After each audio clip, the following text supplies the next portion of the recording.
Hey guys, so for tonight for dinner, I'm making lemon chicken with mashed potatoes and roasted vegetables. So I already made the mashed potatoes earlier. Now they're just sitting there. That's just potatoes, the russet potatoes I peeled, and one sweet potato. That's where the orange is coming from. And I have one stick of butter in there. And it's cooled down quite a bit, so when we're ready to eat, I'm just going to heat it up and then add some warm milk to it to get it going again. Then I have these vegetables. These are some green beans from, almost turned the fire on, green beans from my CSA, some asparagus that I brought, that's okra from the CSA, and then broccoli from Costco. I'm going to drizzle it with olive oil and some garlic powder. Throw that in the oven at 425 degrees when we're getting closer to dinner time. Yeah, you lean on these things and they just turn the flames on. But over here I have the chicken and Trader Joe's chicken. So what I like to do is actually pound it out in the bag. So I'm not wasting another bag. I still have one more there that I have to pound down. But I'm going to cook it in my Ninja crock pot, although I'm using it as a skillet today, not the slow cooker. So I'm going to use ghee to cook it up, but I'll show you what I do with that. So first I'm going to pound out this chicken, and then those pieces of chicken that come out really big, I'm just going to cut them in half. And then I'm going to flour them with salt, pepper, and flour and cook them up. So you'll see how that goes. Okay, so here I have some einkorn flour, and I put some pepper and about a teaspoon of salt. I'm just going to mix it throughout.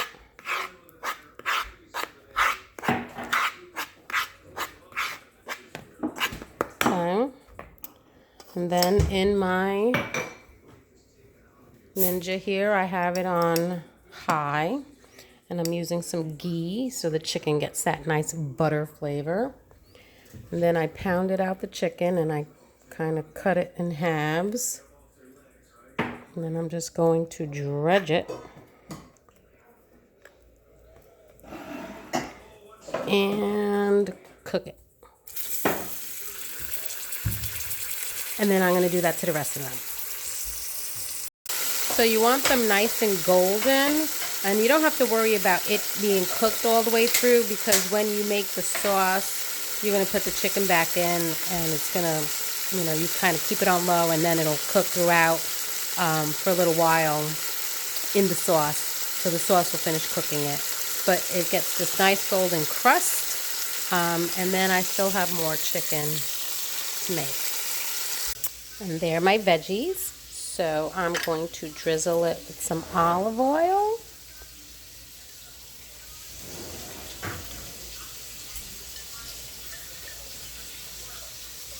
There you go. And then I use that adobo spice blend, which is basically garlic powder and oregano. This one probably has a little bit of salt and pepper to it since I didn't make it. So then I'm going to preheat the oven to 425. And my oven does work at 425. And when that's all hot, I'll throw them in. Takes about maybe 15 minutes, 15 to 20, and then those will be done. And then my potatoes, I have it on a low heat, so they're heating up, and then I'm going to add the milk just to make it all creamy. And then here is my chicken stock all thawed because it was frozen solid in my freezer that I use for the chicken. Now that the chicken is all done, I'm going to deglaze with white wine. Probably about a third to a half a cup. Let that cook to get rid of the alcohol. Give me a wooden spoon. I forgot to take a wooden spoon. Thank you. Get all those juicy bits from the bottom.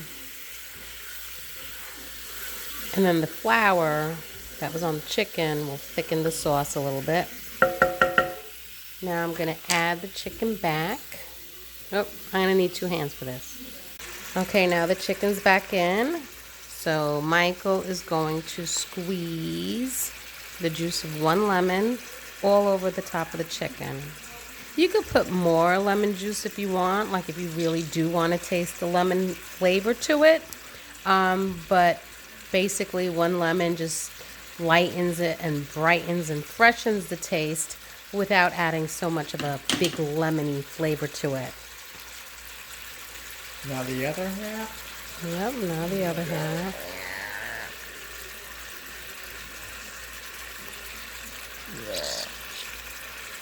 There you go.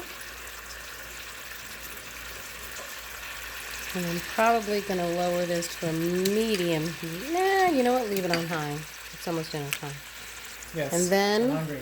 okay. And then I have the stock, which is about 2 cups. And now it's quiet. Now the chicken is quiet. And then you just let it simmer, to be honest. I'm going to taste the sauce to see if it needs any salt because that was homemade chicken stock, so it doesn't have any salt in it. If I need to put a little salt in it, I'll put a little salt. But I'm going to let this simmer. The flour that was cooked on the chicken will thicken the sauce a little bit. And then I'm going to chop up some basil as a garnish to put on top. And then now I'm going to attend to the potatoes. So now my potatoes have been reheated. I made these earlier in the day, and I just mashed regular russet potatoes with 1 sweet potato, just to make sure I had enough potatoes for the 5 of us. And I added 1 stick of butter. And I was going to heat the milk up. I'm not going to do that. So I heated the potatoes up, and now I'm just going to add some milk. And since I have some cream, because it's open and I don't want it to go bad, I'm going to add some cream to it too. I know some people put sour cream in it, which I have, but this one was opened, so I did a half and half. So that'll make it nice and creamy. And then I'll add salt to taste. And I also have some dry chives from my garden. Probably top it with that. I love mashed potatoes. That is definitely a downfall of mine. I can eat mashed potatoes and just, it's so hard to stop. One of my vices. All right. Let me use 2 hands to do that. So I'm going to mix that up and let that continue to heat up. And it is done. I wish you could smell that. So now I'm going to plate it up. Potatoes are done. Vegetables are done. Ready to eat. And there it is. It's so good. So that's the lemon chicken, a.k.a. chicken franchise. Mashed potatoes. I put a couple of dried chives in there. I don't know if you can see any. And I also put some basil on top of the chicken in the pot. And then some roasted vegetables. And that's dinner tonight.